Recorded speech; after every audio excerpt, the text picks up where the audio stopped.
Welcome to Functional Philosophy, the show in which I, Charles II, explain and apply Ayn Rand's philosophy, Objectivism. If you'd like to ask me a question on Objectivism or its application, just go to charles2.com/contact. And my last name is spelled T as in Tango, E as in Echo, and W as in Whiskey.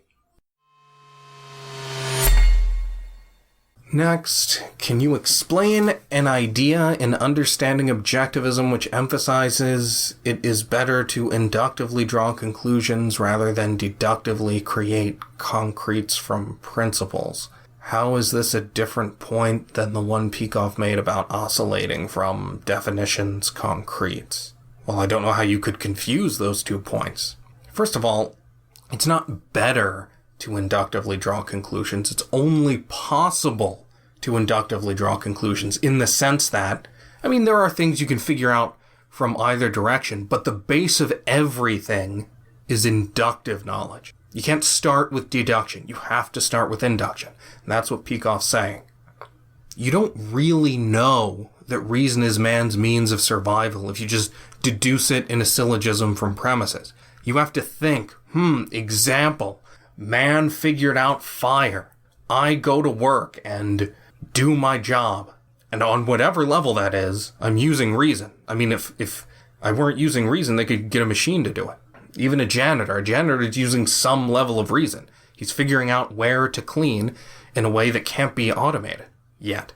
It's good to come at something inductively because 1, that's how you actually know it's true, and 2, because that's a more direct tie to reality.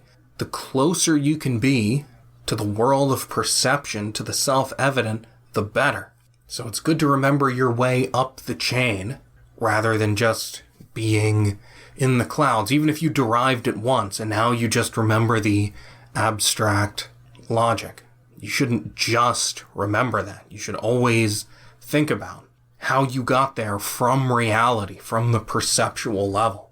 Now, how is that different from going between definitions and concretes? Well, Peikoff's point there is just that you need both perspectives. So you shouldn't just stay in definitions. When you think about a concept, you should think about the concretes. You should be able to flood your mind with instances of that category. But when you see concretes, you should also think, what category does this fall in, so that you get clearer on the abstract category. So I don't know what the confusion there is supposed to be. You can ask a follow-up if you need to, but those are just different points. You know reality, first of all, through inductive reasoning, and so you shouldn't be rationalistic and try to deduce from premises. And then the second point is, you need to have both perspectives. You need the abstract and the concrete perspective. So you should shuttle back and forth. So the second point is a point about how you need to go back and forth, and the first is really a point about how you have to start with the concretes. But once you start there, you do need both perspectives, because you don't want to be concrete bound or floating. All right. Do you believe that in today's mixed economy, you can rise if you come from poverty? Or are you stuck working at Walmart? The previous few questions I just read verbatim, because I'm not fixing people's grammar anymore. This one I fixed a little bit. But in the future, this won't be a problem, because I won't read a question unless it's basically grammatical. All right, so can you rise from poverty in today's mixed economy? Well, yes, you definitely can. The real question is, can you do it in a way that will make you happy? If you are an honest person, you will be much smarter than everyone else. And you could easily beat these people at their own game. It would not be difficult to become rich if that's all you cared about. Now, it shouldn't be all you care about, and that's really the problem. If you were cynical and you just wanted to become rich, and you were an honest and therefore intelligent person, you could pull the wool over people's eyes. It wouldn't be hard. Most people are hard at work blinding themselves. It's not difficult to play people, but you have to understand that that won't make you happy. So the real question is, can you have a career that will make you happy in today's mixed economy? You can get money. That's not a problem. But can you do it in a way that will make you happy? Well, depends on what your passion is. And if you can develop one in a field that is relatively uncontrolled. If your passion is to be a medical doctor, no, you cannot be happy. If your passion is to, well, just take my own example, be a philosopher, then you have a much better chance because there's no equipment that can be locked away behind a degree or authority or authorization for a philosopher. All I need is a word processor or pen and paper or stone tablets. Or hell, I don't even need that. You know, Jordan Peterson always loves to bring up Alexander Solzhenitsyn's experience of being in a Soviet gulag and writing his book in his mind. Just remembering the lines. Just doing it all in his head. If you can write a book, if you can do intellectual work in a gulag, then there's really nothing short of death that can stop you. But that is not the case with being a medical doctor or an architect, probably. So it just depends on what you want to do and how free the field is. Now, you know, I counseled suicide, theoretically, in a past podcast, and, you know, there's a question about that. I wouldn't say it's irrational to view that the way Ayn Rand viewed the death penalty, where it is unquestionably legitimate, justified, if you can establish it as a certainty. So Ayn Rand's view is that the death penalty is totally moral and justified, but she wasn't certain about it because that's the kind of absolute punishment.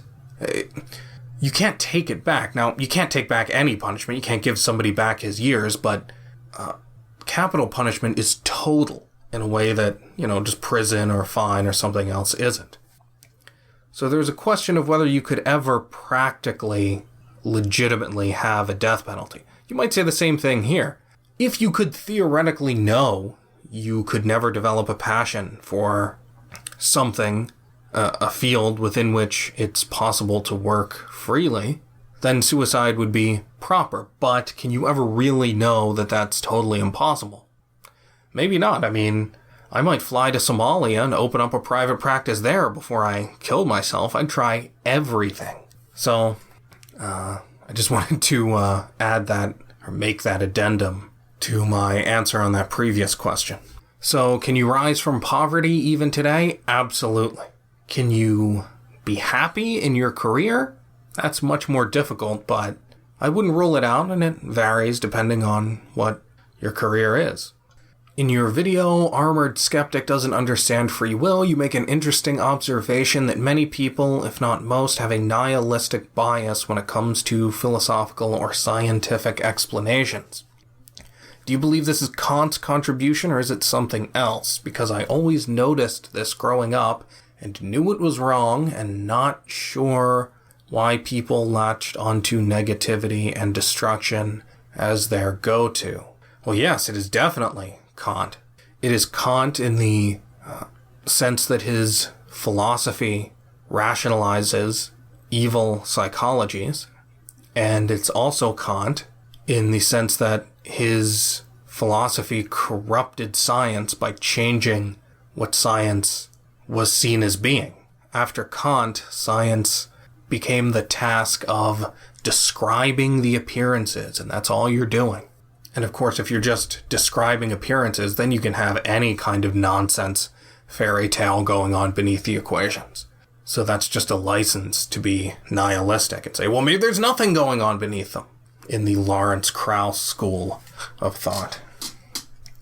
So yes, I won't belabor that point because I've talked about physics some, and part of one of my upcoming books deals with this, so I will leave it to what I have to say there in the future.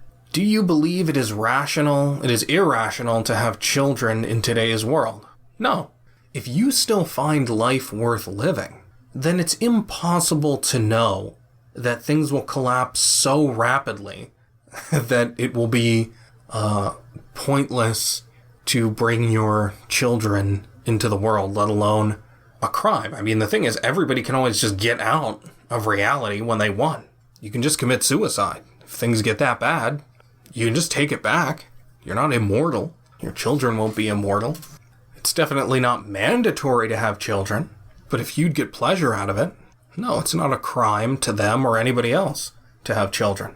The only way I would say it would be stupid to have children is if you thought life were so miserable that it weren't worth living, in which case you would just kill yourself and not be able to have children anyway.